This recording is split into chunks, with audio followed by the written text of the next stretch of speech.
全国高中学生人数上济，台南复兴高中每到中昼厨房就需要准备3000多位学生的营养午餐。今年较特别的是，面对疫情解封以后的第一个会考，学校精心准备的午餐嘛要体验几好，包括白米、印象对分成功、金榜题名的字样，以及象征步步高升的高升排骨等3菜一汤加水果。每一项菜都有好吉调，相当大心。嘛有学生表达感恩，食甲甜甜有味，讲这是上好食的一顿。谢谢学校，就是很用心帮我们准备这样的午餐，然后我们也会在会考的时候拼尽全力。觉得很有祈福的感受。对，谢谢，就是在这段时间给我们的支持跟鼓励，就这样子。所以吃到这个餐点，会不会特别觉得很有祈福祝福的意思？有。大概哪些菜色让你特别感动？排骨吧。就是希望我们的成绩，就是不管在国中这个阶段，还是之后到高中到大学，都可以不断进步。我觉得今天的排骨非常好吃啊，就是吃完我觉得我可以拿5A加。对，我觉得这个菜啊，就是非常丰富。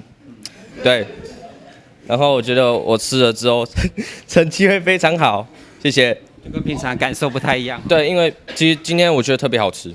学校都来准备兼顾营养加健康的午餐来加持，在地厂商马上来1500份的聪明虾饼来祝福复兴高中的考生，要互因早着满满的元气，发挥上好的实力来应考。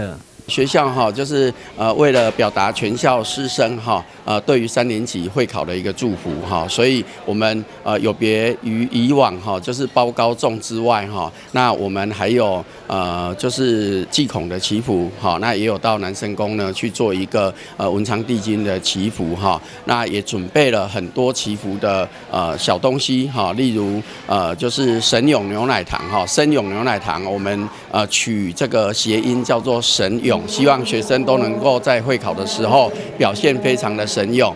那另外呢，我们也在今天特别用就是会考祈福餐，然后呢在饭里面加了追分成功，然后金榜题名，以及我们所有的菜，比如说像开阳白菜啦、高升排骨啦等等的这些祈福的菜名然后呢希望能够用比较均衡的营养。